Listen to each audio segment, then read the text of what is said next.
The sea, a vast expanse of mystery, depth, and untold stories. Many believe it holds secrets that we cannot comprehend. But what if one of those secrets is the throne of Iblis, the greatest enemy of humanity? Could the whispers of Satan really originate from beneath the waves? Today, we explore a fascinating hadith about Iblis' throne on water, dive into the Islamic understanding, and discover what lessons we can learn. In an authentic hadith reported in Sahih Muslim, Prophet Muhammad, peace be upon him, spoke of a mysterious fact. He said, Iblis places his throne upon water, then sends out his detachments to create dissension.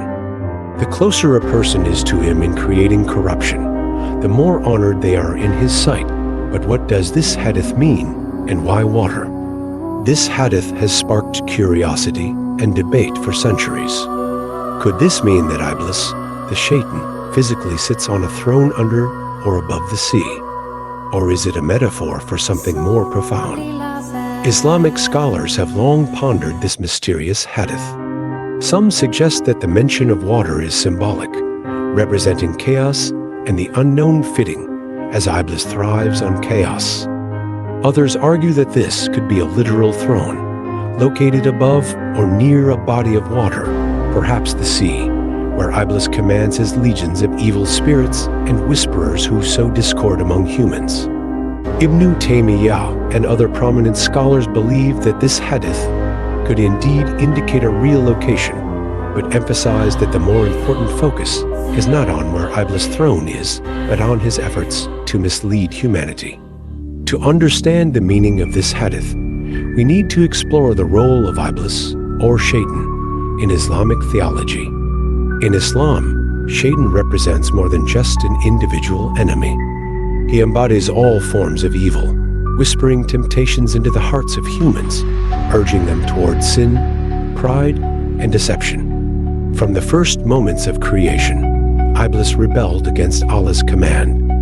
When Adam, peace be upon him, was created, Iblis refused to bow, claiming that he was superior because he was made of fire, while Adam was made of clay. This arrogance led to his downfall, and ever since, he has sworn to lead humans astray. But how does this throne on water fit into his mission to deceive humanity? In Islamic symbolism, water holds great significance. It is both a source of life and a test of survival. In the Qur'an, water is often described as a blessing, a vital element of creation. Yet, the sea also represents vastness, depth, and unpredictability, much like the nature of Iblis and his deceit.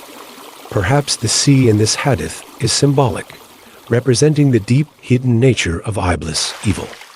Like the vast ocean, his plots are far-reaching, and many fall into his traps without realizing it.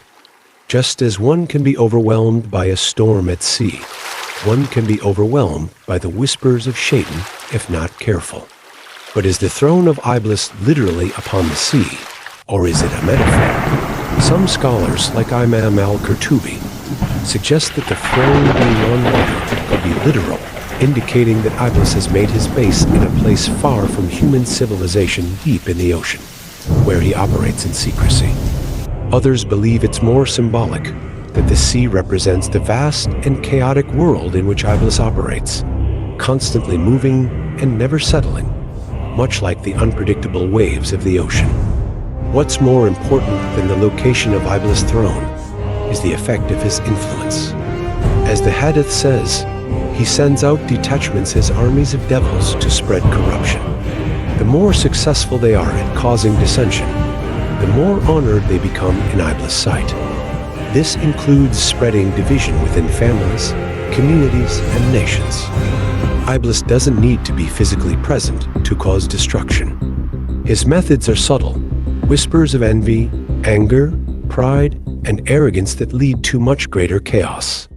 So, what should we take away from this hadith? Whether Iblis' throne is under the sea or not, the focus of a believer should be on resisting his influence.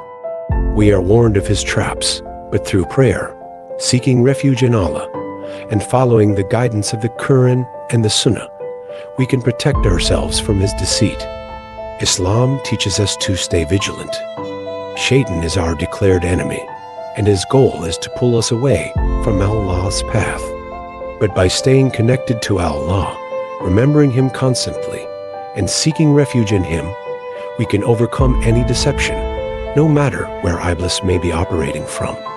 The mystery of Iblis' throne may continue to intrigue us, but the true test is in how we deal with his constant attacks. Our battle with Shaytan is not about locating his throne, but about resisting his whispers and staying on the straight path. Our strength lies in our faith and our connection to Allah.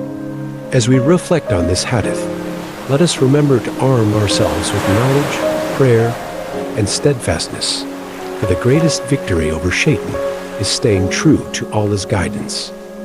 If this story helped you understand more about Shaytan's tactics and the hadith of his throne, make sure to like, comment, and subscribe for more content on Islamic wisdom.